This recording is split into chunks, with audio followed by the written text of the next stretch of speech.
It's showtime. Here we go. Here we go. Right. Okay.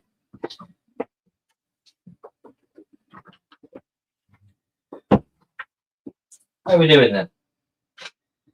Can you hear me all right? Can you hear me all right? Loud and clear. Right. How are we doing? Oh, everyone's live streaming today. Lots of live streaming. Got lots of CDs to show today. A load of CDs. Actually, might be worth me sorting them out, actually. Got a load from the charity shop, actually, recently. Recent finds from the charity shops have been insane.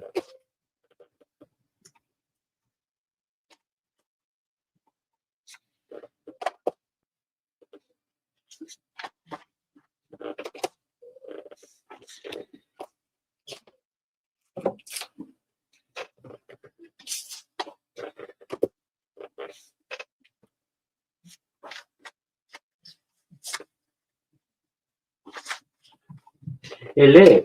Well, hello. How are we doing? Yeah, I went to the charity shop yesterday. Well, it wasn't a charity shop. It was kind of like this junk shop, really. But out the front, they had like this huge box that said 10 CDs for £5, which is, you know, it's okay, I suppose. I sort of was going through them and I picked out a load. A load of singles in there as well. Like, nobody wants singles, do they? Generally, nobody wants singles, but like people that like us, we collect them and we want them in our collection. So it was nice sort of going through them and sort of seeing stuff from the 90s and 2000s. Very nostalgic. Very nostalgic for the 90s. Even if it's just a pop single, we're like, oh yeah, I wouldn't mind that. Yeah, the nostalgia hits you. But yeah, a load of stuff at charity shops. And quite a lot from likes of eBay, where we have Music Magpie and what's it, that Music Wares, is it called, or something like that? There's a lot of other charity related stuff on there as well, isn't there? A load of sellers on eBay selling CDs, like big companies selling CDs. So I bought quite a few which I've been after for a number of years now, which I've kind of neglected, sort of put off for whatever reasons. I suppose as I've kind of fell into the whole buying records, buying vinyl. I kind of held off a bit from buying CDs a few years ago online. Not so much charity shops, but online buying them. And now where I've slowed down buying vinyl, I found my way buying CDs, which were kind of on my want list maybe a few years back, and picking out some albums to complete certain discographies.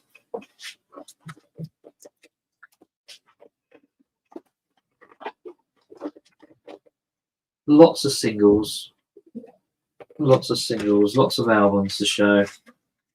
I'm just trying to sort things out now.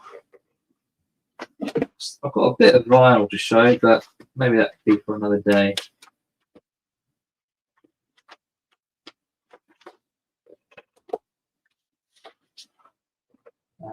Where's that? Oh yeah, picked up a cassette as well. Cassette tape. That was a bargain.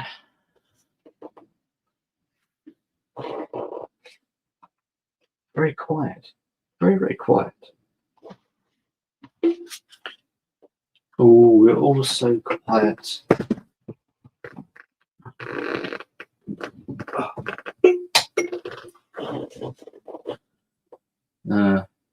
Do I go for a dump now or do I go for a dump later? That's the question. Hmm.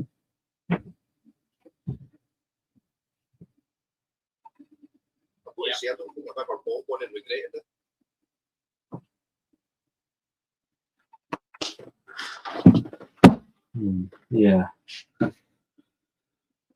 Then I have to, you know. Right.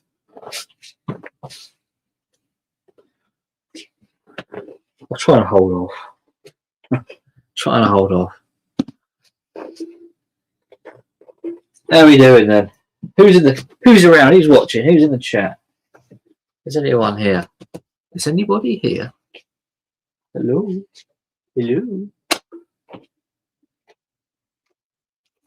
I've brought a lot. I brought a lot recently.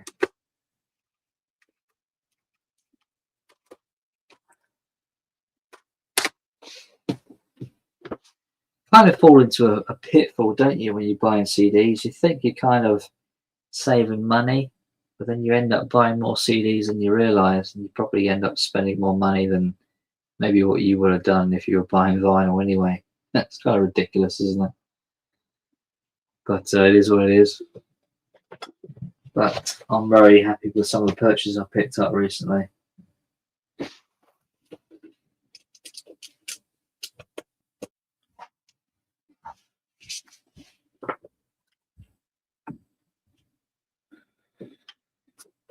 Right. I think I'm going to do myself a drink. I'm going to come back and I'll have a chat with whoever's in the chat. I'm going to start the get the live stream rolling. So bear with me a few minutes. I'll be right back.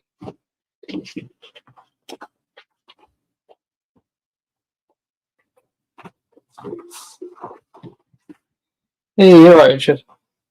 How you doing?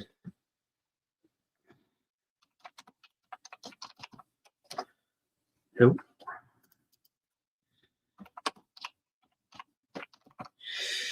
Hi, Richard. Happy Easter.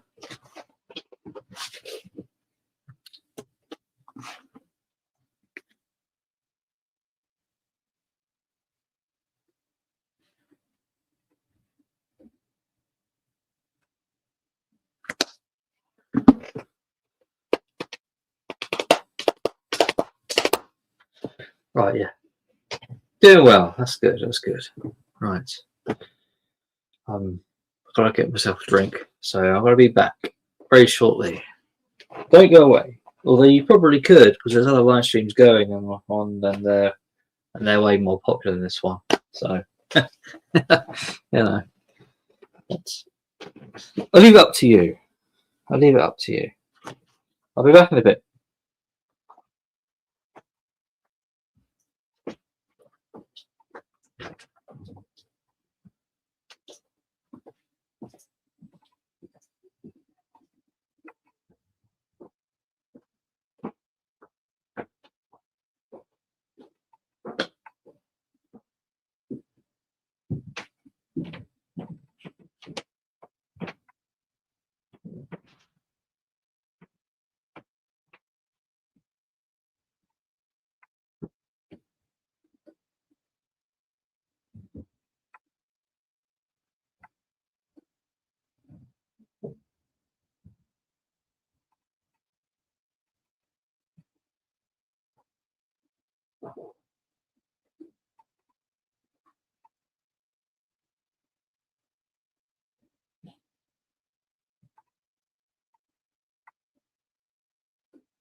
Well, it's all very well these holidays, isn't it? But like, it's all go, go, go.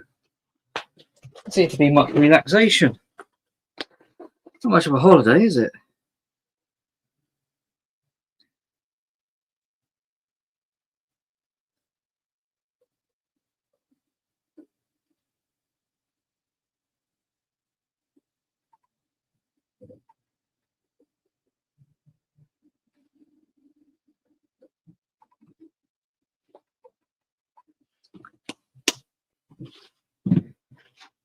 Not much of a holiday. What do you do to relax? Oh, rush around, and drive off to see family and then drive back home and, wear myself out. That's what I do for a holiday. That's not a holiday. Seem to have a holiday after the holiday.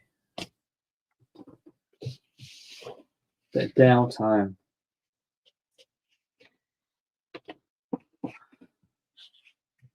What do you do for downtime? How do you relax? Well, I like to tinker with bikes. That's what I like to do. Find that quite relaxing for whatever reason. Kind of keeps my mind active rather, as I'm fixing and repairing bikes. Not motorbikes, push bikes, mountain bikes, things like that. I have quite a collection of oldish ones as well, which I've probably had since, I don't know, 2000s. Some of those need a little bit of work. I'm quite tempted to perhaps dig one or two of them out and start sort of like fix them up, but sort of like use retro parts, parts for when the bike was made, sort of like from the early 2000s. So like, Alex rims and all that kind of stuff, and Shimano, and try and use as many original parts as I can get my hands on. Sort of source them on eBay, what have you, wherever I got spare. Which I've got a lot of spare stuff in the garage. So I might do that this week. Might start fixing up bikes.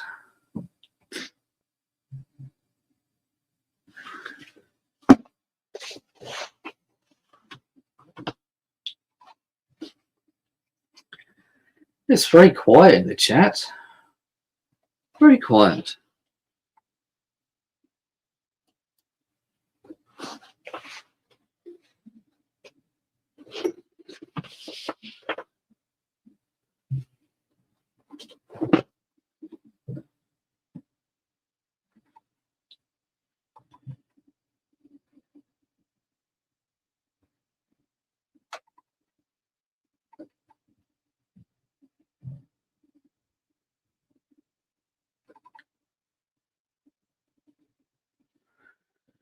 Yes, I am actually.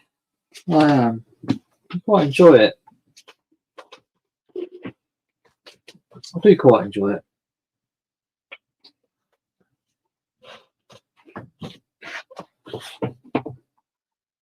As well as my music, as you know.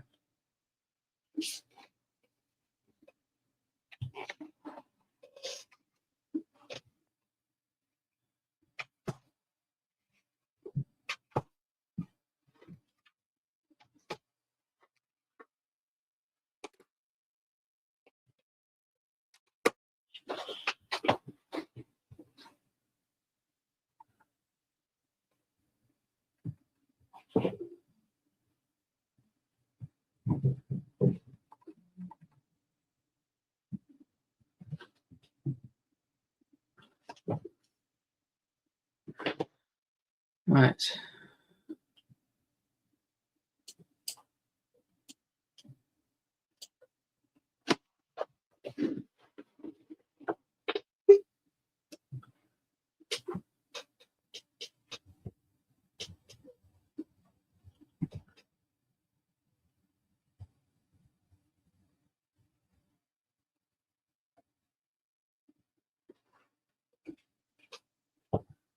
It's funny, isn't it? I was looking at like my CDs and stuff, and hey, you're right, Michael.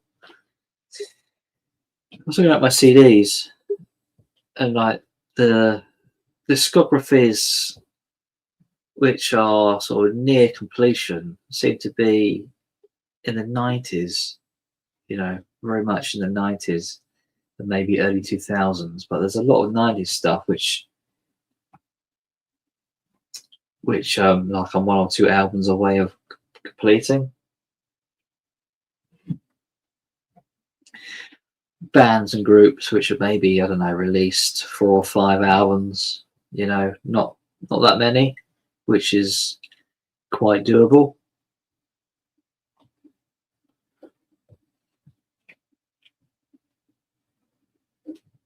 Been doing a little bit of research of like bands and groups which are like just have the one album, so sort of like the one hit wonder album, you know.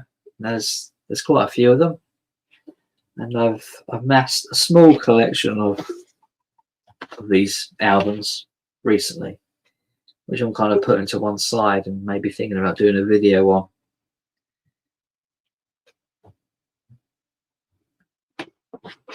A lot of that's kind of like from the 90s and 2000s.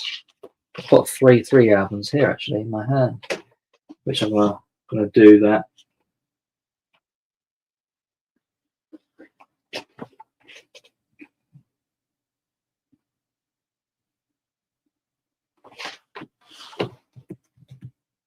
There's a few things which are just come released, I don't know, maybe 3, 4, 5 years ago, which have just completely escaped me, you know. It's like albums I didn't even know existed until recently. So I picked up 1 or 2 of those, stuff which I wasn't even aware of, and added them to my collection. I'll get to those a bit later, but there's a lot here actually to show. Just waiting on whoever. Let's give me a few more minutes yet until a few people start coming in, and I'll start showing.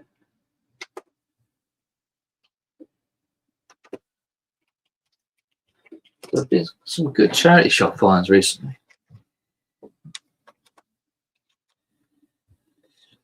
come across some albums and I'm thinking, do I have that? Do I have that album? And if I leave it, guaranteed I don't have it. Which I've had before a few times. I've done that before a few times. I had to go back and either grab it if it was available. But if it's cheap, I think, well, you know, if it's like 50 pence or whatever it is, and sometimes it's just worth taking a chance. But there's 1 or 2 here which I did realise I actually did have. So I'm probably going to charity those. There's not many, there's only 1 or 2 which I thought, maybe I've got it. I think I might have it, but I'm not 100%. Because it's remembering all what these albums are called. It's like, I know roughly like the artists, but you know, picked up the Sonic Youth album actually. And as soon as I saw that, I was like, yeah, that's coming home, definitely. Unfortunately, it's missing its front cover. Now, normally, if it was missing a front cover, I probably wouldn't buy it.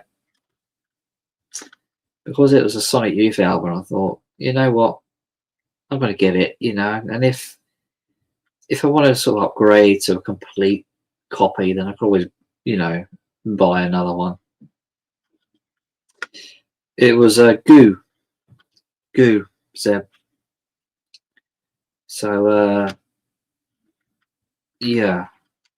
So I bought that, and that was just dirt cheap. It was just in amongst a load of crappy CDs.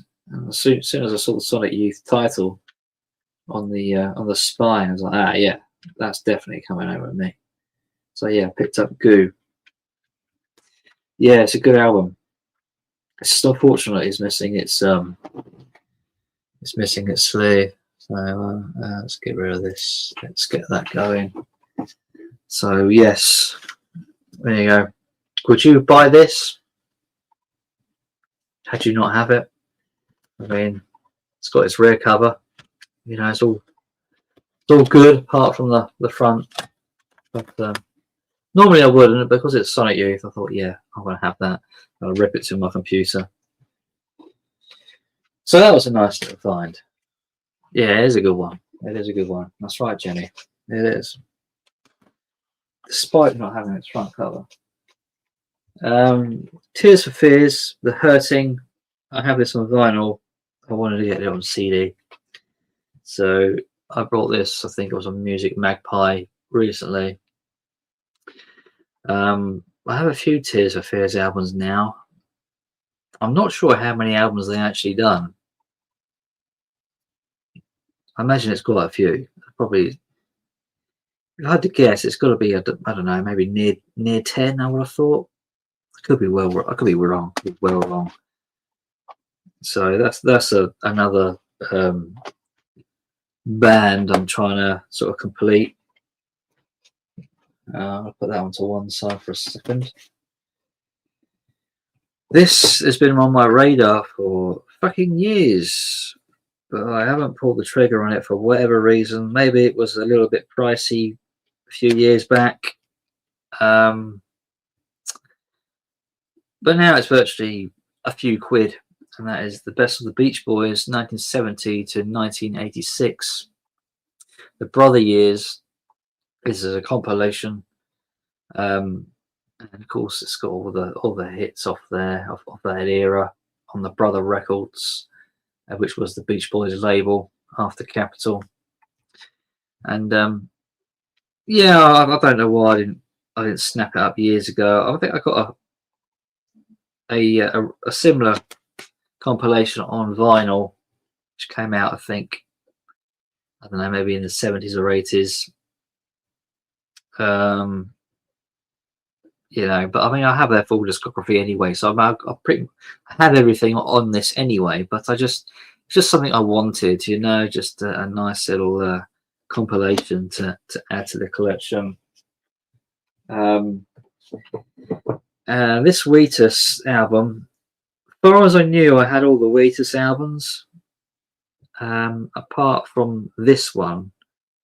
But this is really a reissue from their second album. It's virtually the same songs, all but maybe one or two, and it was always a little bit pricey. So you know, I put it off for a number of years, and I sort of looked it up again on eBay, and it was like a few quid. So I thought, you know what, I want to get it. I want to try and complete my Wheatus collection, thinking that this is the only thing I needed to complete my Wheatus album collection. Then I noticed, I went on to Discogs and realised that they've actually released a few more albums, and they're not easy to get. But I picked up Wheatus Suck Phony. Now, this is a reissue. Basically, Sony kind of done them bad, really, regarding their second album. It had really poor promotion, and then Wheatus fell out with Sony, and they reissued this Suck Phony, basically fuck Sony, basically, on their own label, which is but virtually the same album, or all but the tracks are slightly rearranged, and I think there's maybe one or two tracks on here which isn't on the album. William McGovern, I think, is one of them. I think that's the only track which has been added to this.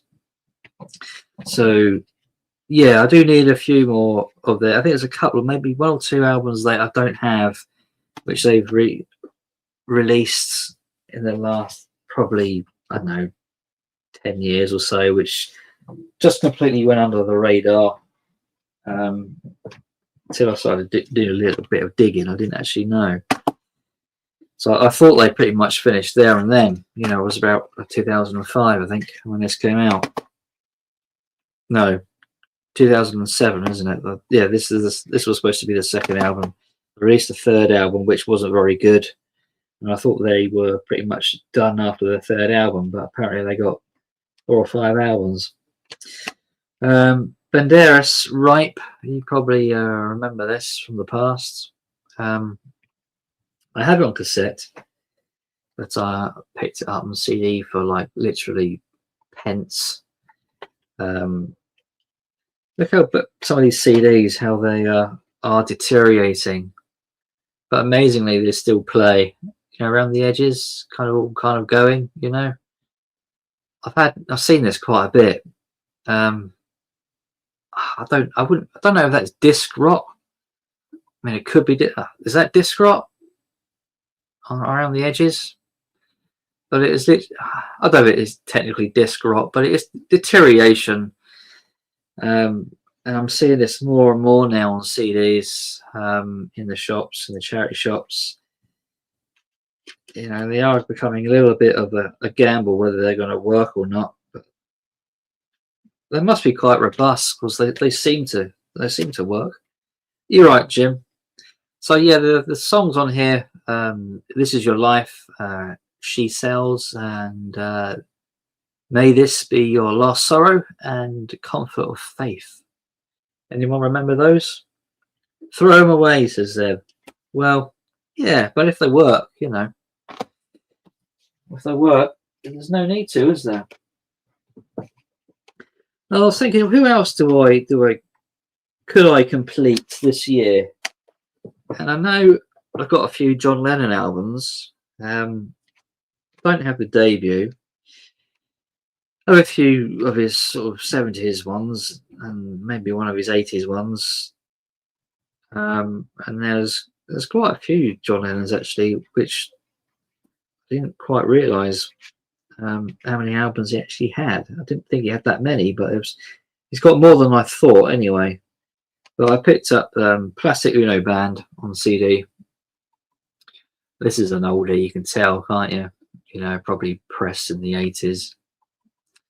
So yeah, this the actual album came out in 1970. So yeah, this is the debut, which it will affect my other CDs. How will it affect my other CDs then, Zeb? That's the disc. This is pretty good. Yeah, pretty good condition considering its age. So we got ADD, so analog digital.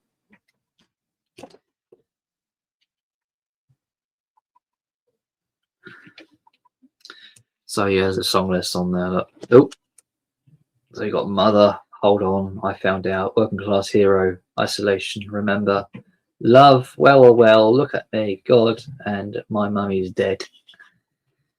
So yeah, that's the first album, and then the second album is quite pricey. This is a charity shop find. Spark to a Flame, the very best of Chris de Burgh. It's a nice compilation of Chris de Burgh. I think it came out in the late 80s, I think. If I remember correctly. Yeah, 89. So you got everything up to 89 regarding Chris de Burgh, and that's pretty much generally all you need. That's a pretty good condition, actually. That one. What we say in the comments. For me, I don't need to be a Lennon completist. The Plastic Ono is darn good, though. Yeah. I've got a few of them vinyl as well, which I don't have on CD. Gerry Rafferty. I've been after this for a number of years and finally pulled the trigger on it. And that's Who Knows What the Day Will Bring. It is the complete transatlantic recordings from 1969 to 1970. I do have the actual album on vinyl, but this is basically not only the album but an extension of it. It's a compilation, and it's been like massively extended to how the actual vinyl record is. So you got on the vinyl copy, you got about 10 songs. You know, on this CD, which is 2 CDs worth, you have 18 tracks on one side and 24 tracks on the other. Got loads of bonus material on here.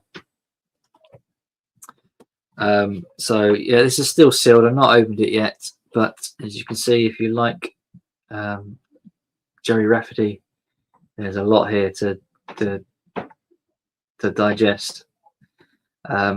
Song for Simon is outstanding on here. Just so happens to be my name, but yeah, particular track I've always liked, Song for Simon. Good stuff. I do like a bit of Gerry Rafferty.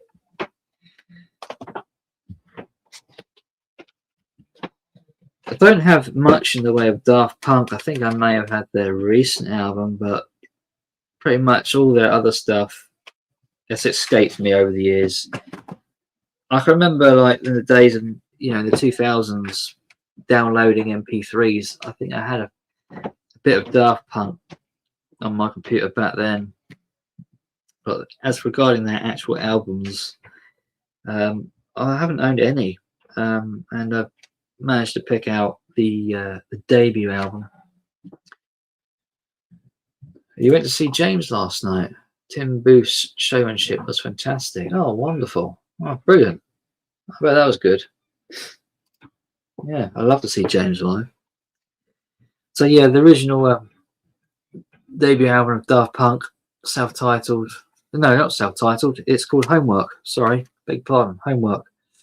This came out 95, I believe. So yeah, I gave it a listen. There's one or two tracks which I do remember, but not really hitting their kind of classic. Not for me. It wasn't really hitting their kind of like peak. Maybe an album or two later down the line, I think they started to really kind of shine.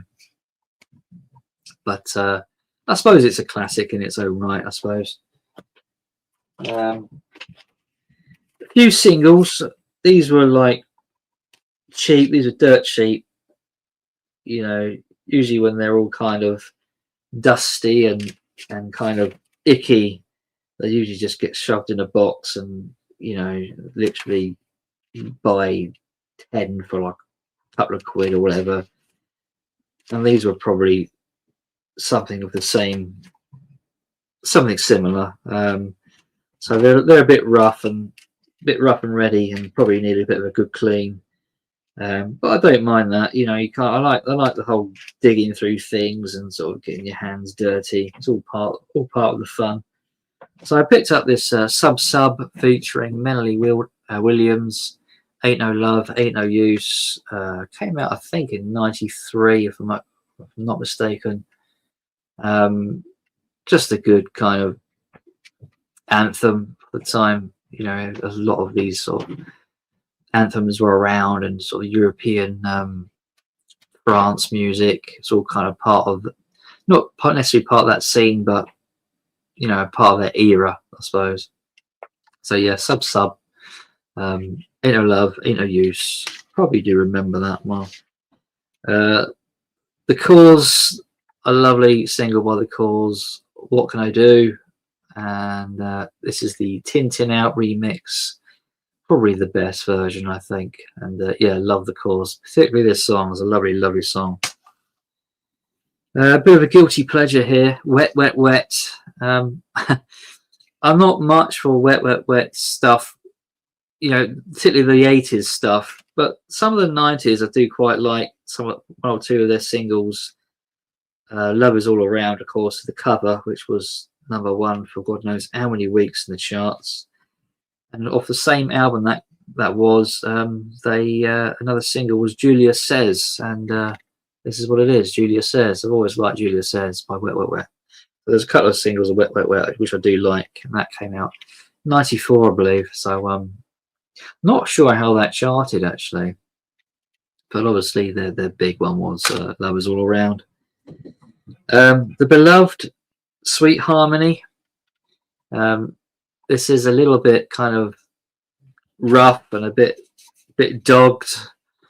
Certainly needs a clean. It's very kind of grubby, but you know, the CD is okay. And yeah, The Beloved. I expect Zeb probably likes The Beloved. So yeah, Sweet Harmony. I have one or two of their albums actually, but I don't know if this single is on any of them. I think the two I have, I don't think this one was on there. So this got ripped to the computer.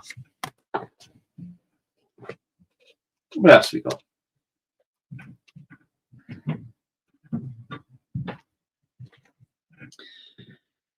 This is a new CD I picked up. Cost me a few quid, to say the least. And that is Al Jardine's A Postcard from California.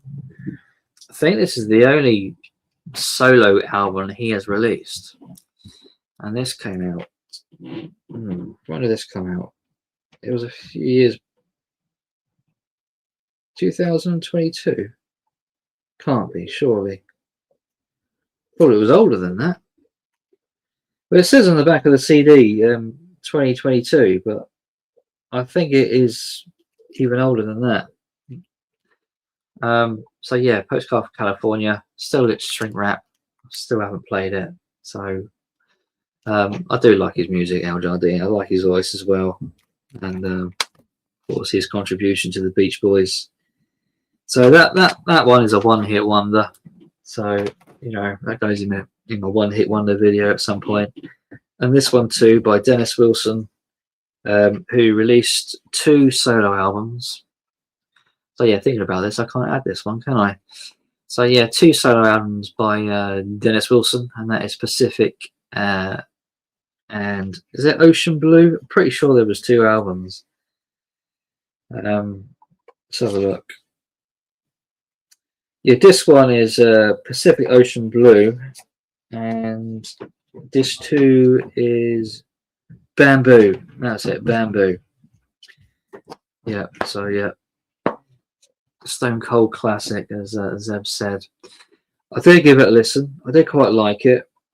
I do need to give it another listen. Nice little set this is. I do recommend picking this up. It's a bit of a classic, I think. But yeah. So yeah, 2 albums on there, and so that's basically him completed, and Al Jardine done. There's another member I want to complete as well. Yeah, I was looking in my my CDs, looking like who am I near completing, and a bit of a guilty pleasure is Eternal. I was one album away from completing any Cheesecake albums. Probably not. No, probably not.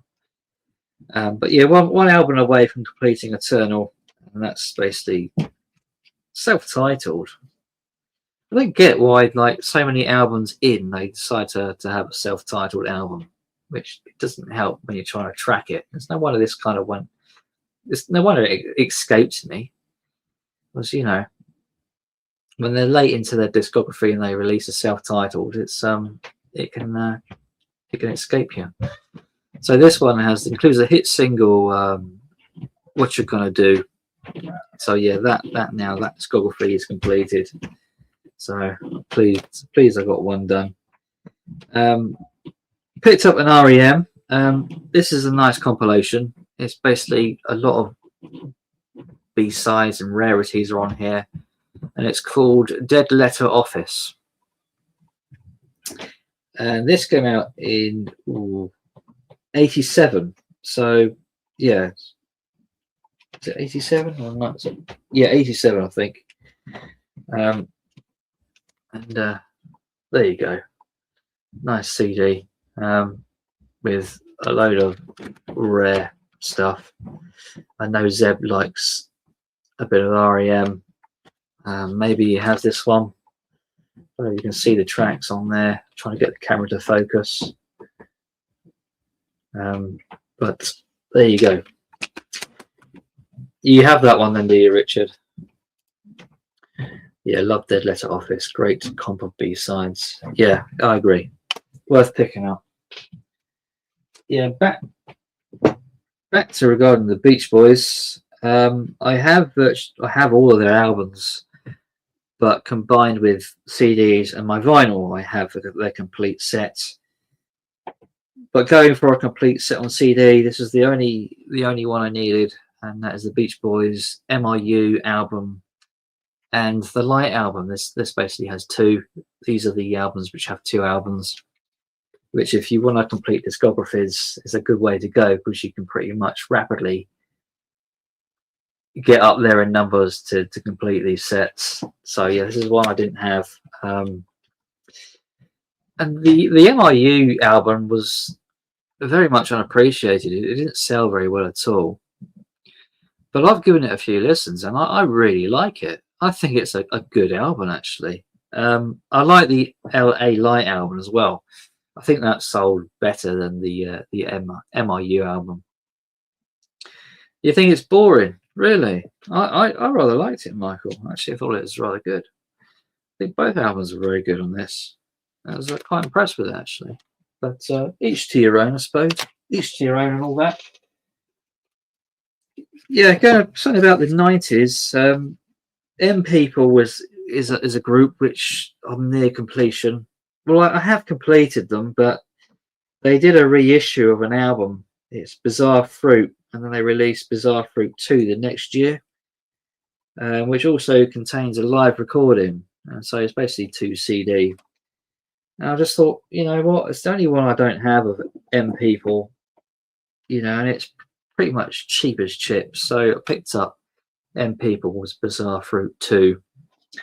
Of course, yeah, it's the same album as Bizarre Fruit 1, but also with a live recording on CD 2. So yeah, if you like a bit of M People. So yeah, that's another one I completed. So I'm really chuffed about that. I got quite a lot of satisfaction when I complete certain things. But yes, that's another one done. It's another one off the list. It all seems to be a lot of 90s stuff. The Wallflowers. I need 2 more albums of the Wallflowers. Sorry, I'm just going to read the comments. Later Beach Boys albums didn't sell well here in the US, basically late 70s and 80s. Yeah, they kind of petered out a bit, didn't they? Sort of the late 70s and 80s. They did, you're right. But anyway, as I was saying, two more Wallflower albums which I needed. I have completed their discography on CD and on vinyl, but I need another album of theirs on CD to complete my CD discography. I've ordered a copy of an album which I needed, but it hasn't arrived yet. I'm gonna have to sort of chase that one up, and I should have that here now, but it looks like it's gone missing for whatever reason, or maybe they haven't posted it. I think I ordered it from Germany, I think. But I managed to get this one. Glad All Over by the Wallflowers, I think, which is more sort of later on into their discography. I think that might be their last album. I think it's 2012. It could well be their last one. Could be mistaken, but yeah, I need the other one to come in the post. It doesn't look like it's going to happen, so I'm going to have to chase that up. So that's so annoying, really. I should have that complete here. But there you go. It is what it is. I looked up the Hollies. I love the Hollies, and that they have a load of albums. And I probably have a good 10 of them on CD. They've probably got, I don't know, near 30 albums, probably. Was it near 20 albums? I can't remember now. But I looked up their late stuff. When was their latest release? And they released an album in 2009. I think it features slightly different members. It's got a slightly different lineup. Obviously, I think the lead singer is different. So yeah, this came out in 2009, and it's called Then, Now, Always. So yeah, a late Hollies. So yeah, this one I didn't even know existed. So I don't know if it's any good or not. I've not heard it yet. It's still in its shrink, I believe. Is it? Yeah, still in its shrink. You know, I can remember they released a new album. Is it 2005? And there's 1 or 2 tracks I quite liked on there, but this one came out 2009, which is obviously some time ago now. Time's gone past so quickly. Crazy. This is one I picked up, which I realised I had, and that's Babel Shambles, Shattered Nations, I think it's called. Not easy to read, actually. It's not easy to read. Shatters Nation. This came out, when is it? 2007. So yeah, I regrettably brought this, thinking maybe I don't have it, but I ended up having it. So that's got to go back to a charity shop. The Plain White Tees, Every Second Counts. This has the hit song Hey There Delilah. This was in a charity shop, pretty much cheap as chips. I thought, you know what, yeah, I like that. That was a good song on there, and that came out in 2007. So it's very much my era, down my street for me, that kind of time. So yeah, this is an album I wanted to get. Bit of a guilty pleasure. I do like some of the 50s stuff, and Pat Boone, I did quite like some of his songs in the 50s, and he had a bit of a strange career, a bit on and offish. He didn't want to invest too much in rock and roll because of his sort of religious beliefs, but he did sort of come back to it years down the line. And in the 90s, he released quite a controversial album. I mean, it isn't really controversial, but because he did it, there was a bit of controversy behind it. It's basically Pat Boone, and it's called In the Metal Mood, and it's No More Mr. Nice Guy. And he basically does rock songs, but in his own kind of Pat Boone style. And it got quite a bit of praise, actually, this album. There's a lot of artists who really wanted Pat Boone to do some of their sort of hit songs. So yeah, it's a bit of fun, really, you know. Very, very different to what Pat Boone would normally do, but that's, of course, the intention. So yeah, it's just been on my radar for a little while to pick that up. It's always been a bit pricey, so and that suddenly came on eBay for like a couple of quid. So I thought, yeah, I'm having that, because that's a real bargain. I know Pat Boone's not particularly popular in the VC, but I've always liked his stuff. You need that, do you? Yeah, yeah. It's picking it up a cheap copy, which you know, I found quite a challenge over the years until quite recently. So I got quite lucky with that one. So yes, talked about the 90s quite a bit. There is another 90s group which I've now completed. I didn't even know this bloody album came out. This came out in, I think it was 2023, and that is the Lighthouse Family, Blue Sky in Your Head. And it is cheap as chips. You can get this for like £3 if you go onto the likes of eBay, and it's bloody good value for money. Not only is it a good album, but you've also got a greatest hits on here as well. You've got 2 CDs. So you've got the album and you've got the greatest hits, which is just a nice little added bonus they added. So yeah, good album, as good as anything they've released in the 90s. And of course, the added compilation, which has tracks such as Ocean Drive, Lifted High, Rain Cloud, Lost in Space, Loving Every Minute, I Wish I Knew How It Would Feel to Be Free, Questions of Faith, Goodbye Heartbreak, and of course Postcard from Heaven. Sorry, I said 2023, didn't I? This actually came out in 2019, beg your pardon, 2019 that came out. So yeah, Blue Sky in Your Head. Got some really good tracks on here.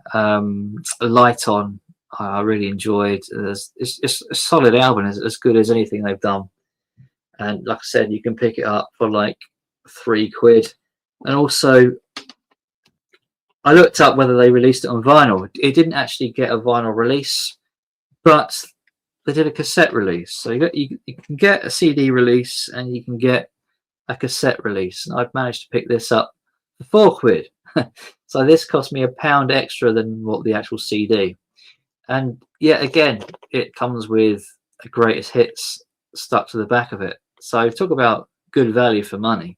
You know, not only do you get the latest album, you get all those extra tracks, all those hits on here as well, which is fantastic. You know, for £3-4, you know, bargain. Good albums, very good. Really pleased with that. Another artist I completed who doesn't have much of a discography is Buddy Holly. I do have a number of his albums on vinyl, some of his albums, and actually all of his albums on vinyl, and a load of compilations. And I wanted to see if I could get something on CD, because I was thinking about maybe culling the records back a bit, and maybe removing some of the older stuff I have on vinyl. And Buddy Holly was kind of like on my mind whether maybe I should do that or not. And they released there's a good series actually. They're called 4 Classic Albums. They're either called 4 Classic Albums or 5 Classic Albums, and they're all kind of old artists. And just so happens, I think Buddy Holly only released, was it 3 albums? And of course, the Buddy Holly story is actually a compilation, which is also on here. It's 2-disc set. So this is basically the complete Buddy Holly collection regarding his studio albums, plus the added bonus of Buddy Holly's story. Also have other editions out there, such as Brenda Lee, Bobby Darin, which I think I have, Ricky Nelson, and also they do an Elvis Presley. But yeah, I think this was £5, which, you know, it's pretty good, really, isn't it? It's pretty good for £5.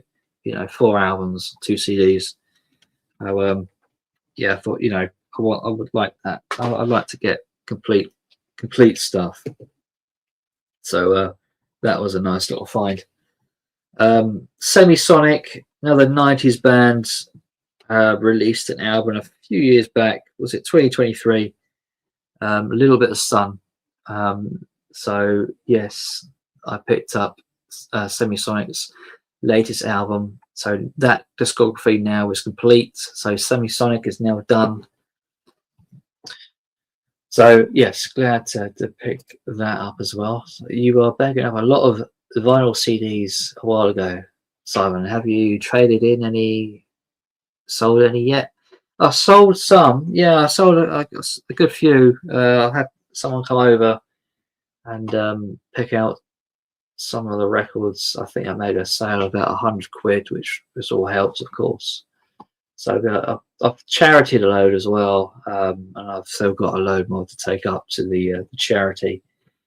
Kind of, you know, when you start taking things up to charity, you know, it's kind of like you're not going to get that money back. You know, I feel a little bit defeated, you know, because you don't get anything for them. So I am a little bit reluctant doing that, but it's the only kind of option I have at the moment, because, you know, there's a lot there that no one seems to want. Well, I have sold a little bit, which is good. Anyway, Body Look was inspired Elvis Costello. Yes, it did. So yeah, Semisonic, a Little Bit of the Sun, that's done. All the Semisonic's now done. I think they have 4 or 5 albums. Of course, that was the last release. I don't know if they're going to release anything else. I know Dan Wilson, he released a lot of solo stuff. He'd probably get a few more of that in the future. I've done a video regarding Littlehampton, record shopping in Littlehampton and charity shopping in Littlehampton in Rustington. I did a little bit of digging into bands of Littlehampton, and there was one. So I went onto YouTube to sort of like to listen to some of their stuff, and it's actually rather good. This band is called Glue. That is the first album. They only released 2 albums, but I suppose they're a punk band. I mean, he really does belt out these tracks. Got a pretty good voice actually, and there's some good solid tracks on here. I was rather impressed with it. This came out in 2021. I'm Not to Be Happy. Quite rebellious, and it's kind of understandable really, because it's not really the best hometown to sort of be in for like job opportunities. It's not easy for youth growing up. I wouldn't expect you to hear of them.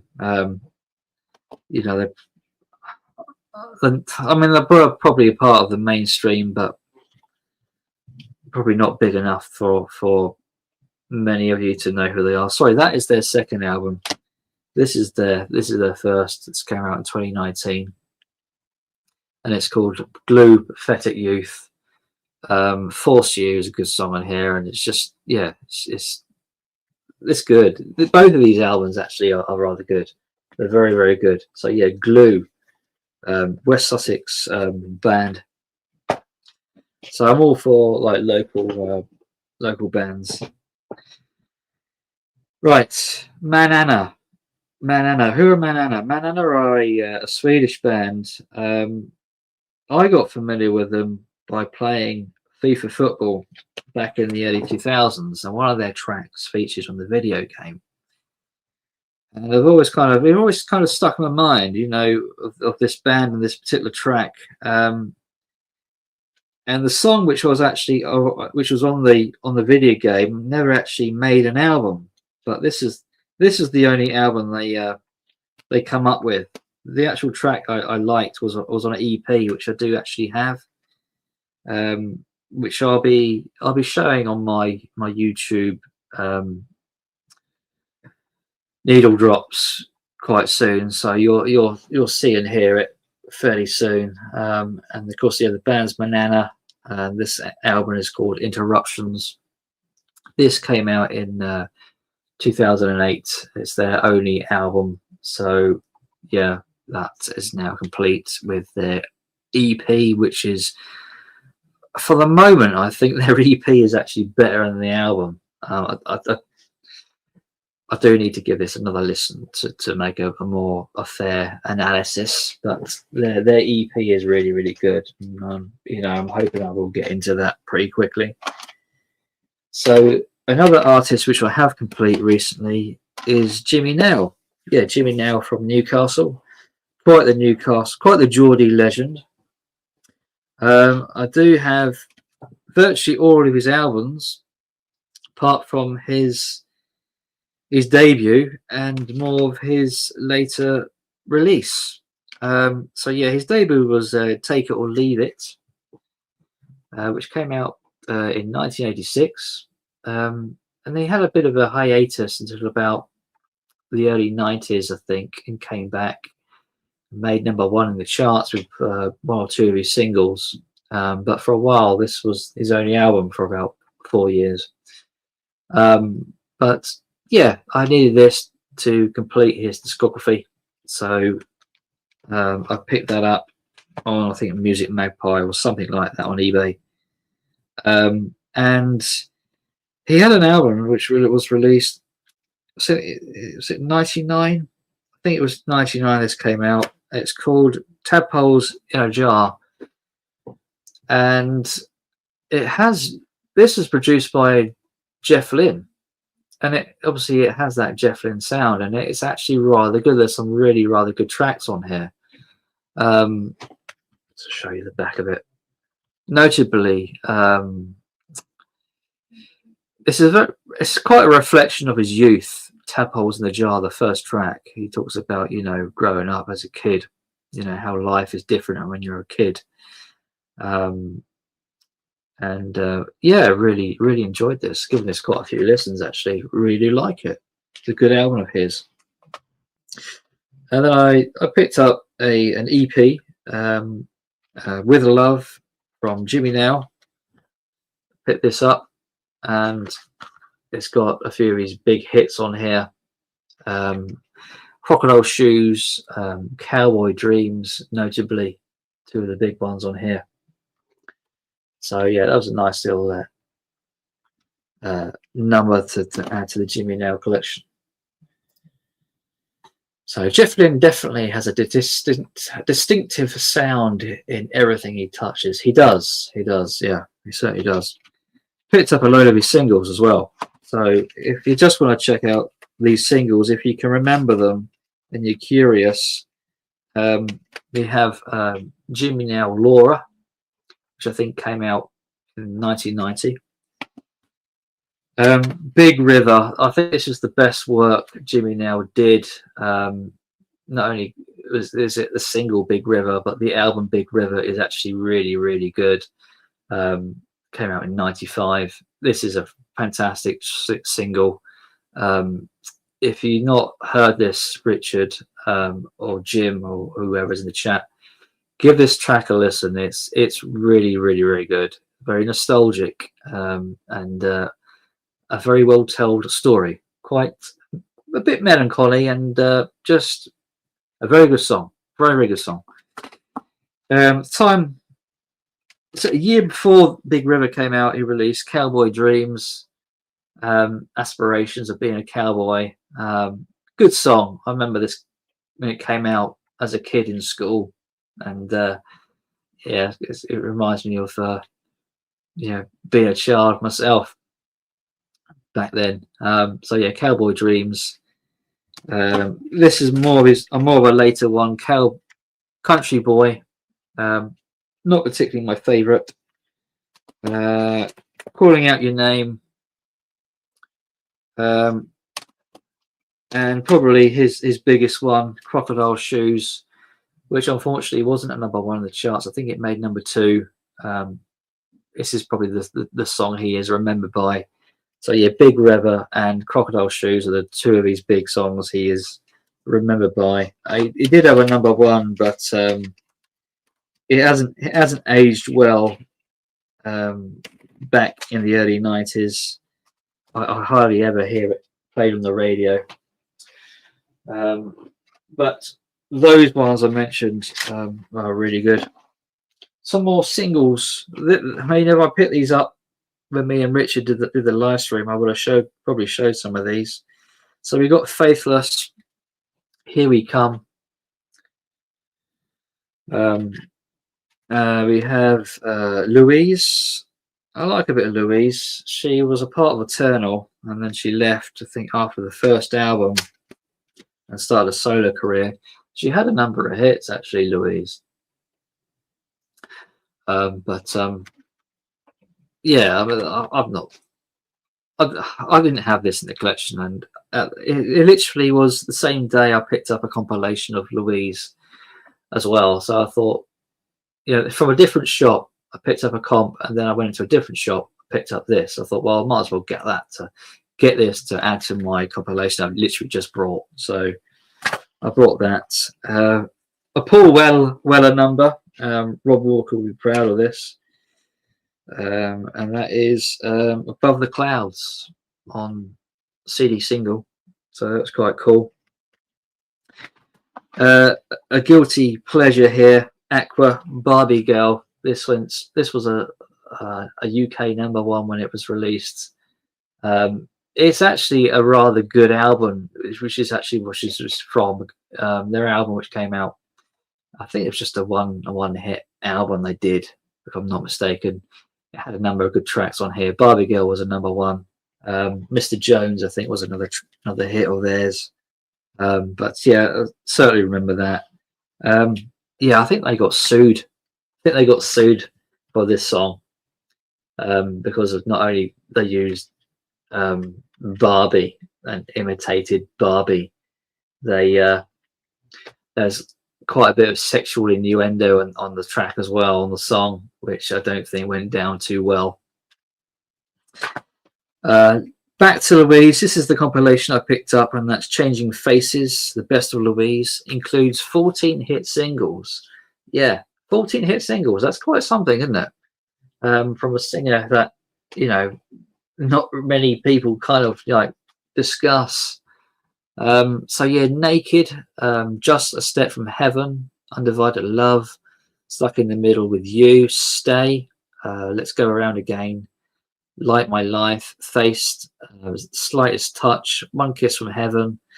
I think these may be some eternal hits as well, or maybe they've been reissued. I'm not sure. Just, you know, regarding just her voice.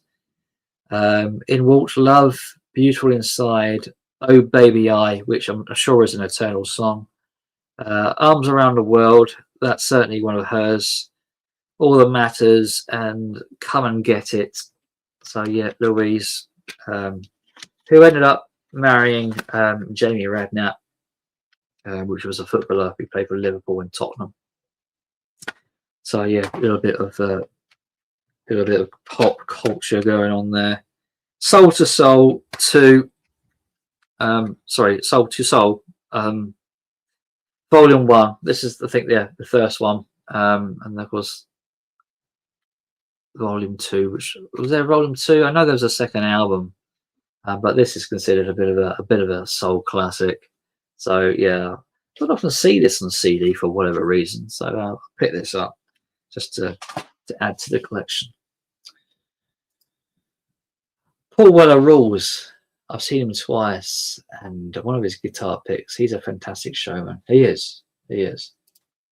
Barbie Girl was played to death. It was played to death. It was. Back to Life. That's it. Yeah, that's the second album, isn't it? Back to Life. So yeah, getting through these. There's a lot here. I did buy a lot recently, so let's put that down. So yeah, picked up this CD. A flavour of the label, it's Parlophone label. Came out in '94. I've never seen this before. It's all hits from Parlophone, off the Parlophone label, and you got hits such as Radiohead, Blur, Mazzy Star, Beastie Boys, Robbie Robertson, Shampoo, Spearhead, Pet Shop Boys, Supergrass, Blink, A House, and some stuff I've never heard of, some stuff I have. So I am actually rather curious to give this a listen. This actually looked rather interesting. Never seen it before. I just thought, you know what, for a few pence, which is literally what it was, I'll give that a go. Interesting compilation. This too was Dirt Cheap, The Doors, live at the Hollywood Bowl. It's a bit grubby, it's all kind of dusty, but the CD is okay, which is the main thing. CD cases, I know people bash the CD cases, not literally, but you know what I mean. They slander them, saying, oh, they break and that.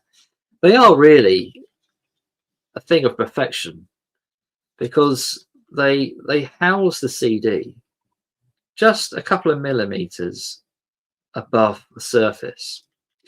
You know, there isn't any kind of format which holds it so perfectly without the CD getting scratched, is there? I mean, the vinyl deteriorates when you put it in and out of sleeves, but this design, where it's lifted up, is a cut above the rest when you think about it. You know, if you put the CD back in its case, it'll be unblemished. It only gets blemished when you use it and abuse it. As for the cases, they are perfection, even though they do break. But they break, you can replace them. You can't do that with cardboard vinyl sleeves, can you, necessarily? But regarding cheap replacement, it's doable. So there is an advantage with CDs.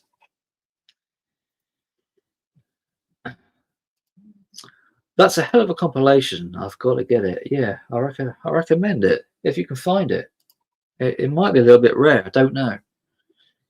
Richard says, plus you can replace CD cases if they break, unlike vinyl record covers. Yeah, this is exactly my point. You know, this is the beauty of collecting CDs. I have all the Oasis CDs, but when I see an Oasis in the shop sometimes, and it's just £1 and it's rather good condition, part of me thinks I can't leave it there. So I picked up another copy. This is 3 copies I've got of Standing on the Shoulders of Giants now. And what am I doing? Why am I buying multiple copies? Why do we do this? Why do we buy multiple copies of albums we love? I can't explain it, but it's just something we do. Yeah, it was £1, and it's just it's an original. From what I can tell, it's an original press, and it's just a lovely example. Still got the advisory sticker. You know, I kind of buy things sometimes to better maybe other albums I have. You know, a slightly upgraded copy. It's madness, isn't it? It's absolute madness what we do, how our minds think. My bromance with Oasis, yes, it is, yes, quite right. I do like my oldies. I picked up Bobby V, similar to the Beach Boys albums. They do these doubles. So yeah, I picked up a couple of these. I'm trying to complete his discography. I'm gradually getting there. So I'm pretty sure I got this one, Bobby V Meets the Crickets. I got that on vinyl. And I remember Buddy Holly as well. I don't have on vinyl. But yeah, I mean, these are like £5 or in that kind of range, which I'm gradually picking up. I do have a few more. Bobby V, Golden Greats, and Golden Greats Volume 2. Have that one on vinyl, not that one. So yeah, 2 more of Bobby V. I think he's got about maybe 30 albums. So it's going to take me a while to complete. Oh, I love this singer. I absolutely adored this singer when she came out around about, was it 2004? I think she came out, and that's Katie Melua. I brought this compilation. This is another artist I wouldn't mind completing her discography. She's still going now. She's had a lot of problems in her life going back a few years. She's had a lot of losses, and I think she has a bit of a mental breakdown. But she's come back in the last few years, releasing more material. But she really hit the ground running when she released her debut album, which I believe features the track Closest Things to Crazy. This also features that song, plus 9 Million Bicycles, a cover of What a Wonderful World, which features Eva Cassidy. Plus it's got concert and extra DVD features on here and 3 new tracks. So a nice compilation. This cost me £2 from my local charity shop, and yeah, nice little collection. Really lovely voice. Yeah, big fan of Katie Melua, and what an attractive woman she is as well. I think she's one of the most beautiful female singers there is out there. Another female singer, this one's sadly passed a few years back, and that is Sinead O'Connor. This is her album I Do Not Want What I Haven't Got. This course features the #1 hit, what's it called? Nothing Compares to You, which was actually written by Prince, did you know? She made it a #1. So yes, that's one which quite a common CD, which for whatever reason never really seemed to have got around to actually picking up until recently, oddly enough. Right, another stack here. I'm just trying to get through this. This is crazy how many CDs I've picked up recently. It really is. Right, and it is a mixed lot. So expect the collection to be eclectic, very eclectic. If you know what I like, then I suppose you kind of expecting that. So yeah, mix of albums, compilations, and singles. Start off with this comp, The Beautiful South, Solid Bronze, Great Hits. So yeah, this was £1. Rotterdam. What else is on here? Perfect 10. Don't Marry Her. Just yeah, virtually everything you want regarding the beautiful South. And yeah, nice little comp, which I've almost dropped.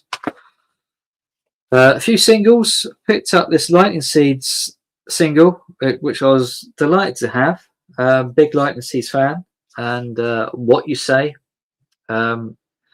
It's got 5 different versions of What You Say. I mean, how many versions do you actually really need? You don't, but it's just I want it for the collection.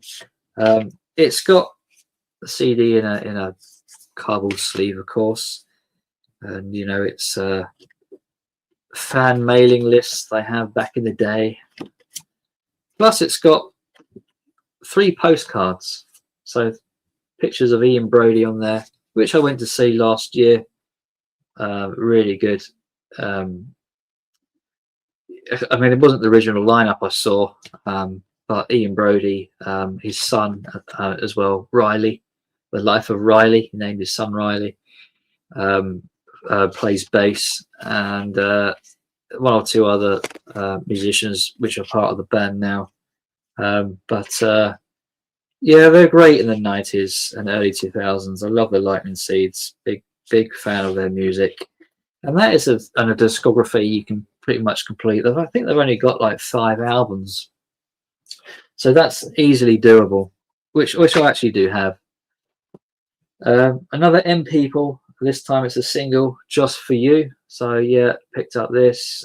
Picked this up, I think, yesterday in a quite a large haul, CD haul. No Limit by 2 Unlimited. This was a big hit in the early 90s. Picked up this single. These are a bit rough and ready, I must admit. Sort of a bit kind of dusty and just can you be bothered to clean stuff sometimes? I can't be. It just goes on the shelf. I'm like, I can't be bothered.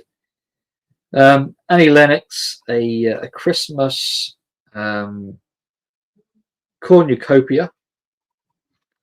Never seen this before. So yeah, a Christmas album by Annie Lennox. This came out in 2010.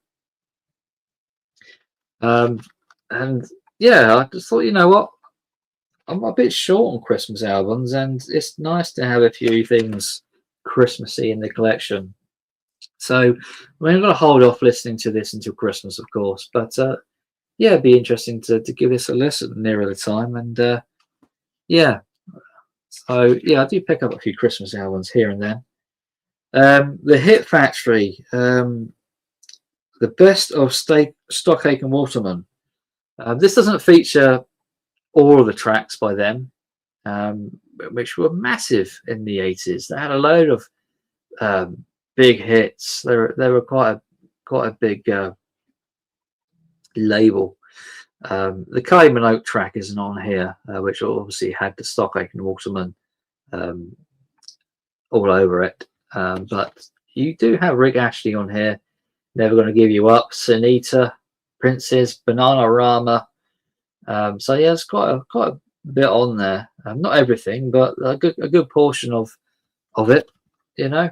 And for £1, you thought, you know, why not? You know, cheesy 80s pop. Some of it's pretty good pop music, actually, compared to like pop music back then and how it is now. This is far superior pop music. Faithless Reverence. This is 2 CD. So you got Irrelevance, and the other one is Reverence. So yeah, this came out. When did this come out?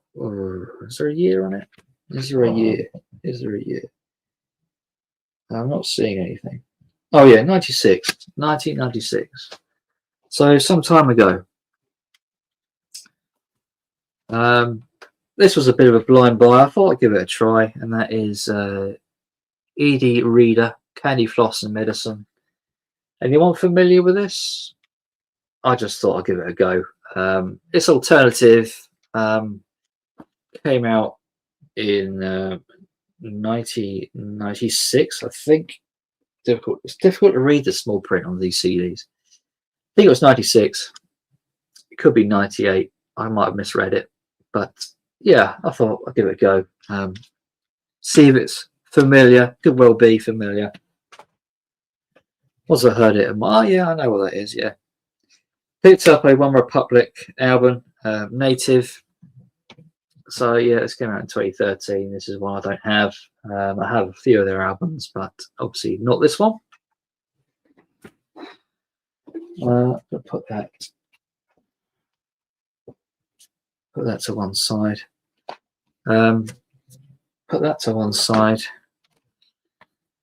80s CDs. I got a soft spot for retro stuff. 80s CDs. I feel that this stuff is going to it's going to be popular in maybe 10, 20 years. I think there's going to be a lot of hipsters trying to buy up this stuff, and it's going to go up in price. So I feel like buying 80s CDs, whilst they're still relatively cheap, is a good idea. I could be well wrong with this. It could well fall flat, and there'd be not a lot of interest. But I got a feeling I'm right, and a lot of this 80s stuff is going to be rather sought after. Picked up this Robert Palmer Heavy Nova. It features the big hit Simply Irresistible. For £1, I thought, you know what, this is pretty much a good little bargain. I think, in my opinion. You might not agree. But albums like this, I think, are going to go up in price. I reckon these are going to go up in price. Probably more sooner than we actually think. So yeah, Heavy Nova, sorry, features the big hit Simply Irresistible. This came out in 1988. So yeah, there's the CD. So snap them up whilst you can, people, whilst they're cheap, because they're not always going to be. This was a band which I think they had global success, and I never really understood it. This is a bit of a guilty pleasure. I'm sure the likes of Michael and David are going to know Hanson with their #1 hit Bop, which just completely dominated the UK chart back in 1997. I never was a big fan, but seeing the album in the shop, it just reminded me of being in school and having this music around me, that nostalgia. So to my shame, I brought it. I'm not going to listen to it much. I might give it a spin once, and then it's just going to sit on the shelf. But yeah, Hanson, Middle of Nowhere, with of course their big million seller Bop. Bop. What became of them? Now it's one of them kind of throwaway things, isn't it? Which just got into the void. This is a local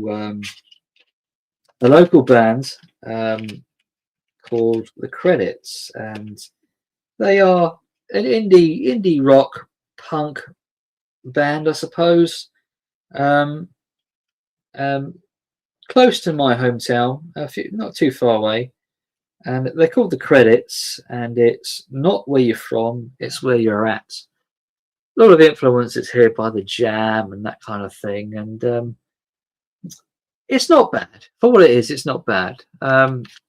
It's not just the Jam, it's other stuff as well on this, which I can hear from other artists, and I think it might have been their only album. But local band, and I want to get a few more local stuff in the collection. Lionel Richie, I've got a lot of Lionel Richie stuff. I'm probably like 1 or 2 albums away from completing his discography. So I mean, I like some of his stuff, but do I need everything? Probably not. But the completionist in me, you know, some reluctance, I brought this album. I think I have listened to it before. Um, it's okay. It doesn't do a lot for me, but I just wanted it, you know, to add to my Lionel Richie collection, because I do like soul music and R&B music, and that is Just Go. This came out in 2009. So yeah, say no more. Say no more. Crowded House single. This is part 2 of two CD sets. Includes previously unreleased live recordings. So yeah, Crowded House, Instinct. I do like Crowded House. They have a lot of albums though, and trying to get them all is quite a challenge. They've been going on for a long time now, and so yeah, I thought Instinct. Yeah, it's a single. You know, I like singles, and I thought, what the hell? I get it. Why not? Lionel Richie did an album. Vinyl Richie did an album. Oh, Lionel. Never mind. I didn't say Vinyl Richie, did I? I hope I didn't. Back to Katie Melua. An album I didn't have. I think it's came out in 2014. I thought I had this album. This is one of these albums which has played tricks on me. I've seen it so many times. I just kind of assumed I had it. And then I thought about it in the shop a little bit more. I was like, no, I haven't got it. I'm pretty sure I haven't got it. I should have it. Why don't I have it? I love Katie Melua's music. And yeah, picked up Pictures. So yeah, this came out. Sorry, 2007. 2007. It's older than I thought. So yeah, I mean, I'm not too sure of any of the hits on here. I'm completely unfamiliar with this particular era of her career. So before then, yes, but when this album came out, I kind of lost sight a bit of her music. Then she just completely disappeared, and then came back years later. Lionel Richie was cool with the Commodores. His solo stuff is just meh to me. Yeah, I suppose I like some of his 80s stuff, his hits, you know, Dancing on the Ceiling, you know, and such as, you know, things like that. Some of his lovey-dovey tunes I quite like. But like after the 80s, it's a bit kind of yeah. I think he had one or two which I liked in the early 2000s, but few and far between. This is a blast from the past. Gloria Estefan, Anything for You. Classic 80s stuff. 80s albums. I keep banging on about 80s albums. Get these 80s albums whilst you can. They're 50 cents in the US, or $1 in the US, £1 in the UK, whatever it is. Start buying these albums, because they're going to get rare and they're going to go up in price in the next 10-20 years. Start amassing collections. Certainly these 80s albums, if they're original pressings, that is even better. Which I believe this is. Even if it's pop, even if it's, you know, not necessarily stuff you love, I still reckon you should still pick these up. You know, I still think it's worth it. I've got a hunch. I have a hunch, and I'm normally right. It might take me some time to prove it. What happened to Gloria Estefan? You know what? I don't know. She had a couple of, you know, biggish sort of hits in the 80s, didn't she? But then, yeah, just kind of, I don't know. Maybe Richard knows. This was a blind buy. It's United, and the album is called Zion. It's I thought maybe I didn't go on my phone or anything when I kind of looked this up. I just kind of took a chance on it, thinking it might be alternative or something like that. But it's religious music, and I'm not really one for religious music. I mean, I gave it a listen. It's okay. It's, had I known what it is, I probably wouldn't have got it. But for a religious album, it ain't bad. It's not bad, you know. And some of this religious stuff is a bit kind of meh. So it's better than what I, you know, better than what I thought it could be. Put it like that. Elvis Costello. We're talking about Elvis Costello in the chat. He collaborated with Burt Bacharach in the late 90s. Some of the songs have been featured in some of the movies, such as Austin Powers, and so, I've always rather liked them, you know, his collaborations. And I just so by chance come across this in the charity shop. It's Elvis Costello with Burt Bacharach, painted from memory. It even has the original vinyl tap sticker on there for $4.99. I thought it was quite cool. None of the songs from those particular movies are on here, unfortunately. I wish they were. But after giving it a listen, it's quite a nice listen. Elvis Costello basically dominates a lot of these songs. I'm guessing, you know, he's more of the singer, but Bacharach is more of the composer, putting the music together. Maybe he does feature in some of these songs. I can't quite remember now. But a nice chilled album. I did rather like it. If there's anything else by Elvis Costello and Burt Bacharach, I would pick it up.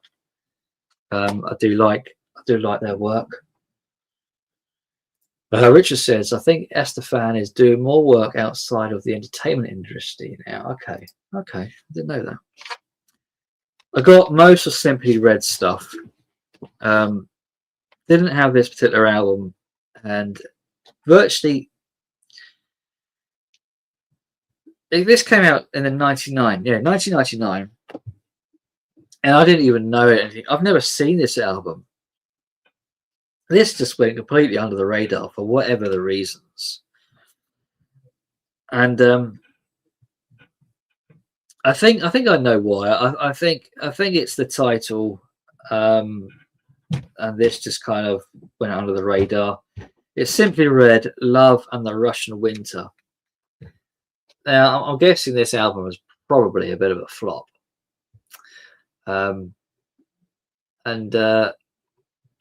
I picked this at the charity shop. It's a Simply Red album I don't have, and I'm trying to complete his discography. Funny enough, this was sealed, and the little like paper sticker, this had Russian wording on it. So I guess this is probably how CDs over in Russia are actually sealed. They have like these stickers. So to my surprise, this is like an unused CD, which I picked up for like, I don't know, a pence, 50p or whatever I paid for it. So that was kind of like nice, you know, to actually open it up and sort of have the CD completely unplayed, you know, be it a second-hand CD. So yeah, that was a little bit odd, but yeah, a Russian copy of Simply Red's Russian Love in the Russian Winter. Maybe it was released in Russia or something. I don't know. I really don't know. I'm clueless regarding this album. It's a complete mystery to me. It really is. I've never seen it before. And like I said, it completely went under my radar. And for something which came out in the 90s as well, it's a mystery. It really is. I can kind of understand in the 2000s, but like in the 90s, he was still pretty relevant. A Madonna album, which I haven't seen. And this is Something to Remember. I've never seen this before. What the hell? I know Madonna's got a load of albums, but why have I not seen this? This came out, I think it was 94. So I believe, I have a feeling it's a compilation. It's got numerous years written on here. So you got 84, 86, 89, 1990, 92, 94. So that's quite telling. So I Want You with Massive Attack is on here. I'll Remember, the theme from the motion picture with Honours, Take a Bow, You'll See, Crazy for You, This Used to Be My Playground, Live to Tell, Love Don't Live Here Anymore.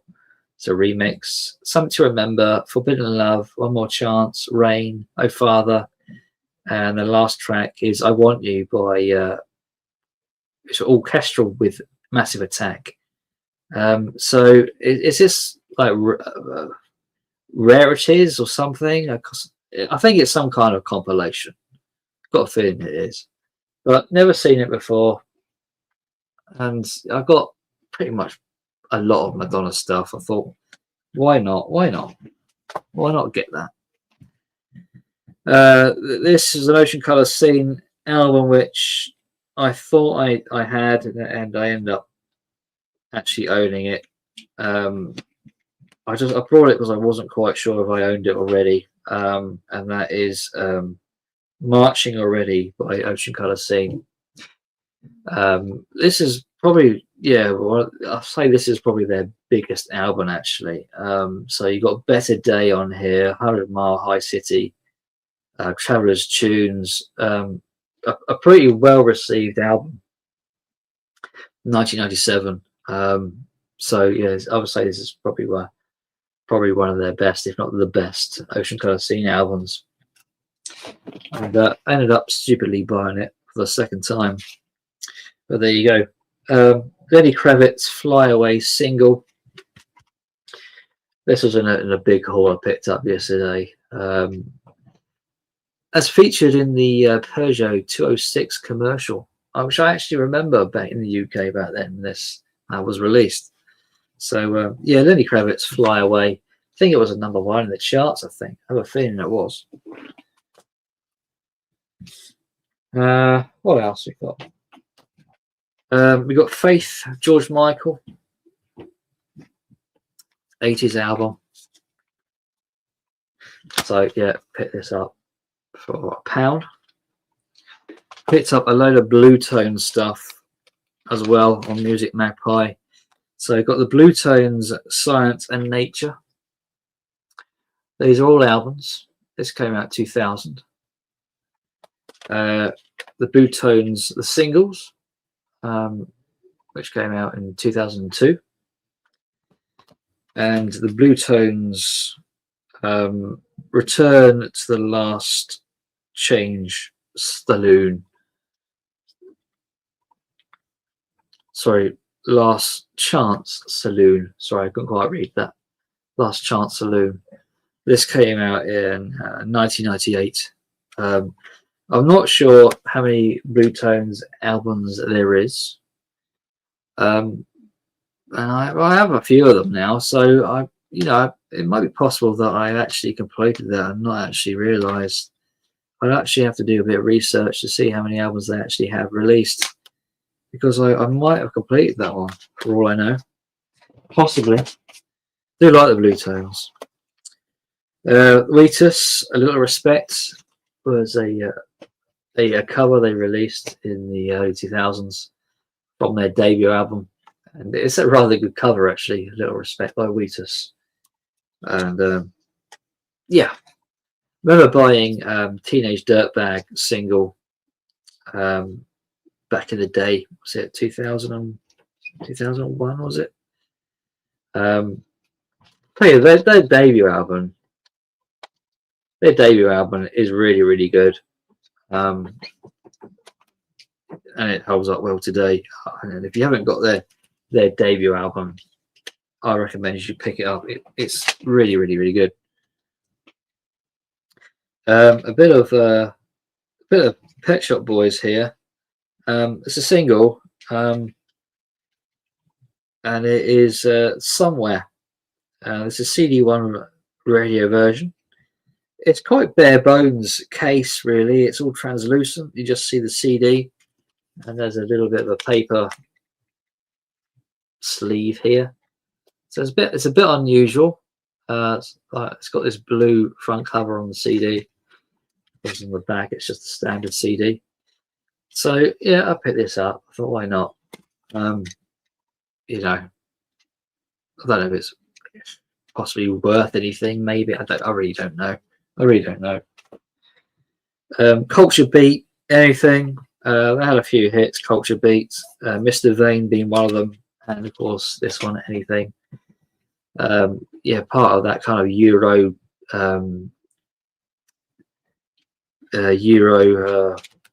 trance era, early 90s. So yeah, they were a part of that. Were they British? I think I got a feeling they were British actually. Yeah, it came out in '93. I'm not quite sure their nationality actually. They could be European. Could be yeah, they could be European actually. But yeah, there you go. It's got track 4 is Mr. Vane, but it's a hardcore remix. So you got two of their singles on there, which is quite cool. Whatever you want, the very best of status quo. I bought this when it came out in the early 2000s. I can remember buying it online on play.com. Remember play.com? Is it still going, play.com? I've got no idea. Anyway, I received a CD, this compilation years ago, and it had 2 copies of CD1. But I didn't realise until several weeks later down the road that, you know, it had 2 CD1s in there. And I was a bit pissed off by that because, you know, I think back in the day I paid good money for that. So I've been holding out, you know, to find another copy which basically has CD1 and CD2, which I did yesterday. But it has taken me probably near, I don't know, 20 years to find it in the wild. That's crazy, isn't it? But yeah, I did it. I managed to do it. I found a copy yesterday. I mean, I could have brought a copy of it on Music Magpie, and you know, that would have been that. But I was reluctant to pay anything for it. You know, I didn't want to pay too much for it. So, you know, justice has been served. I picked up a copy for literally pence. So I feel that has been restored. Even though it's probably taken a good 20 odd years. But I mean, CD1 was pretty good anyway. It's you know, it had virtually everything on there which I liked of their earlier material, such as Pictures of Matchstick Men. Like that 60s stuff I really do love. But I was bummed out for a long time that, you know, I didn't have CD2. But and that CD2's got some good stuff on there. The Wanderer is on there, and Rock and Roll, Dear John, Old Rag Blues, A Mess of the Blues, Going Downtown Tonight. So yeah, there's a load of stuff on CD2. But I have it now. I have it, so we can move on. We can finally move on. Another 80s album. I do actually have a copy of this on vinyl, but I have culled it out of the collection. As so happens, I come across the CD, which is perfect timing because now I have it in CD. It's a smaller format, not as big as vinyl, which, you know, I feel good about. And that is the Robert Clay band. Don't Be Afraid of the Dark. This is very discoloured on the front here. It's not aged too well. It's probably been sat in the sun, and it's done damage to it, to the plastic case. But of course the CD is fine. There you go. So yeah, 80s albums, snap them up, guys, because They could be worth a mint in a few years' time. I keep repeating myself there, don't I? Keep repeating myself. The Doves. I do have a few albums of the Doves, and I have certain copies of Some Cities now. This was like a special edition for the DVD.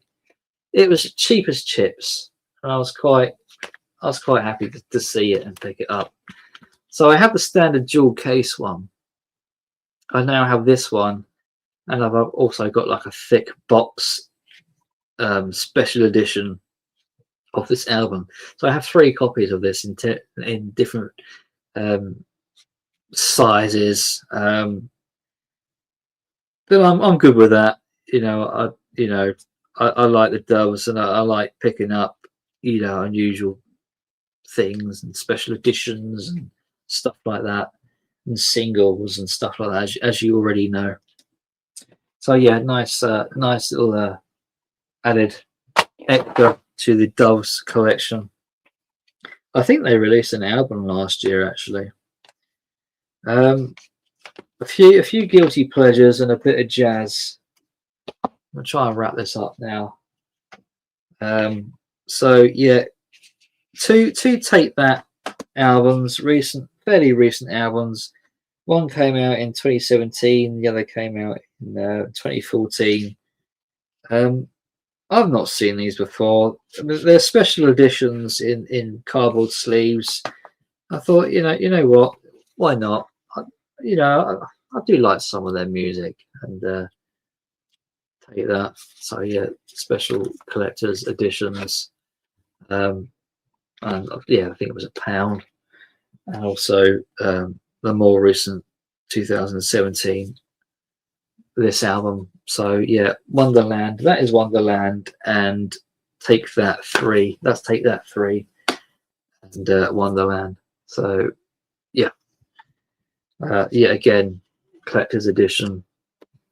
You never know. This might be worth money in a few years' time. It's got some kind of poster in there, which I can't put back now. Yes, I can. So yeah, gotta Take That. Guilty pleasure pop music. Another guilty pleasure, Cliff Richard, Something's Going On. When did this come out? 2004. So fairly late into his discography. I do like Cliff Richard, actually, and this one is Something's Going On. So yeah, this came out 2004, and I thought, why not? I like Cliff Richard. I do have a few of his albums, not as recent as that, but yeah. I saw these jazz albums, and I thought, oh yeah, the Verve label, then that might be worth a bit of money. Some of these CDs can be quite pricey on the likes of eBay, and these charity shops, they don't always do their research, and you can come away with some rather expensive gems. Unfortunately, this one isn't particularly expensive, and that is Stan Getz award winner. I thought this one out of both of them might be, and but it isn't worth much, unfortunately. On the Verve label, you never know with some of this stuff. You can get lucky.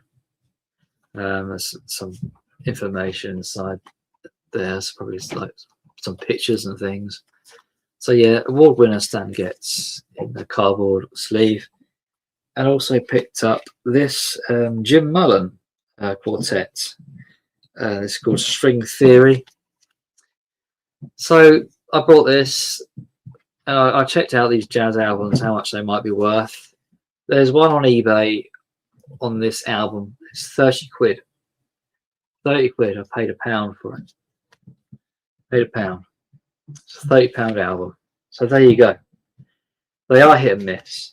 So the one which I thought might be worth money, and I'm not, don't get me wrong, I'm not here to flip it. It's just curiosity, really. I'm going to hang on to this stuff. But it's nice to know what stuff is worth. And some of these jazz ones can fetch a pretty penny. So the one I thought could be worth a bit of money isn't worth money, and the one I thought isn't worth much goes for 30 quid on eBay. So there you go. There you go. Sometimes you could just, you know, you just get lucky, can't you? So yeah, that is it. I mean, that's a hell of a lot of CDs right there. It really is. Just checking if there's anything I haven't missed. Yeah, I'm pretty good. I show you my guilty pleasures. There is no shame here. There really is.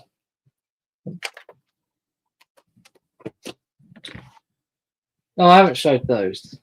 So yeah, one hit wonders. I'm gonna save these for another video, but I'll quickly show you the New Radicals. One album, big hit album. That is. Maybe you've been brainwashed too. Of course, features the smash hit "You Get What You Want." Did this album? That's it. Disappeared for whatever reason. Disappeared. That is a typical one-hit wonder album. That's probably on the top 10 list of anyone who would do that kind of research. That would be, you know, in the top, at least the top 20, you know, of those particular big hit albums, which, you know, just are the one. The Postal Service is a fine example. Give Up. Not particularly cheap to get. This can be quite. It can fetch quite a few quid. Postal Service. Give Up. The one album, and it's a good album. It's a really good album. I believe it's. What genre does it fall under? It's just. I think it's indie, but I might be mistaken. So Give Up, Postal Service. Oh, it's alternative. Beg your pardon. It's alternative. Alternative music. And it's good. It's a good album. Good solid album. And this has been talked about fairly recently, didn't it? Wasn't there some article about this album which has come to light recently about the non-blondes? 4 non-blondes, bigger, better, faster, more. The one album. They just released the one album. And of course the big hit, What's Up on Here. But do they really make the Hall of Fame? You know, are they that good to be plastered in that kind of category? I don't know. There's something going on here. Something PC which is happening regarding the non-blondes. I'm not gonna go into it, but yeah, there you go. One hit wonder. There's 3 very good examples of the one album, one hit wonders. So yeah, there you go. I'm saving those for another video. I've got a few more to get regarding that kind of category, which I'm going to talk about in a video. But yes, there you go. You Get What You Give is one of my favorite albums, one of my favorites of all time. Love that song. It's a great song, isn't it? It is a really great song. It's an absolute banger. Still gets a lot of radio airplay today. But what happened? What you know? Why did it all stop? I don't understand. But there you go. Chumbawamba was a one-hit wonder here in the US. Yeah. Did they have the one album? I thought they had more than one. Chumbawamba. I remember buying the single. I Get Knocked Down. Was it 97? I remember buying the single back in the day, in the 90s. I thought they had another album. I think they had an earlier 90s album, didn't they? Chumbawamba. But yeah, there you go. That is everything. I got vinyl to show, but oh, I just see something I haven't shown. There's some singles here. So yeah, I put this down where my legs are, and I've only just realised. So yeah, Katie Melua single. Closest thing to Crazy. I did a needle drop on this. I say needle drop. It's not really a needle drop if it's a CD, but you know what I mean. So yeah, closest thing to Crazy was a big hit back in the day. And yeah, it's got some new tracks which aren't on the debut album. So me and Richard were talking about singles which contain, some singles which contain tracks which aren't on albums, and this is a fine example. So there's two tracks on here which you can't get anywhere else. And I suppose you remember this 90s classic by Clock, Woomph, There It Is, mixed by Stu Allen and PTP. PTP. Wasn't that PTP? Wasn't that a side project of Ministry? Pretty sure they were. Bloody hell, I didn't realise there were anything to do with this. There you go. Whoop, there it is. 90s hit. What year was this been? 95. Yeah. Clock. 95. Yeah. And that is it. Apart from this book, which I picked up for £1, which I'll quickly show, just for the sake of it, because I can. And it's a brief history of album covers. So, yeah, I mean, this is all nice sort of clear pictures of the albums with information. That's the introduction. And yeah, it's great. It's kind of like gives you a nice sort of general sort of intel about the cover, not so much about the album, but the cover and how it's put together and the thinking behind it. And I think it talks about Brian Epstein a bit regarding the Beatles. I was reading about Sgt. Pepper, that Brian Epstein was thinking that's going to be very problematic to put that Sgt. Pepper cover together, and that he could be sued. Did actually read that. Velvet Underground, Sgt. Pepper. So yeah, just read a little bit here, which I was reading about Sgt. Pepper, the album cover. It's not only is Sgt. Pepper sleeve a groundbreaking piece of art designed by Peter Blake, but the packaging of the whole album alerted the world to what was truly possible within the confines of LP presentation. Though the Beatles' original idea of packaging the album with badges, pencils, and other Pepper-related paraphernalia proved too costly, they provided an insert of Pepper cutouts that included a Sgt. Pepper mustache, military wigs, badges, a picture card of Sgt. Pepper, and a cutout stand of the band. For the sleeve itself, the group, in the guise of Sgt. Pepper's Lonely Hearts Club Band, decided to have themselves surrounded by famous faces they admired, as if they were being watched by a crowd of fans made up of their own heroes and other notables. It included Bob Dylan, Marlon Brando, Oscar Wilde, Madame Tussauds, two Beatles waxworks, Hitler, Jesus, and Gandhi were requested but left out. While the Beatles had to personally write to Mae West to convince her to let them use her image, everyone from The Simpsons to Frank Zappa has parodied the sleeve to one point or another, and it remains an iconic high point of British psychedelia and pop art. So yeah, there you go. It's quite a good stories behind a lot of this artwork. You got Nevermind the Bollocks. What a classic album, classic punk album. Parallel Lines, Blondie, Adam and the Ants, Van Halen. They've got 90s stuff. LL Cool J, U2, Acton Baby, Black Grape.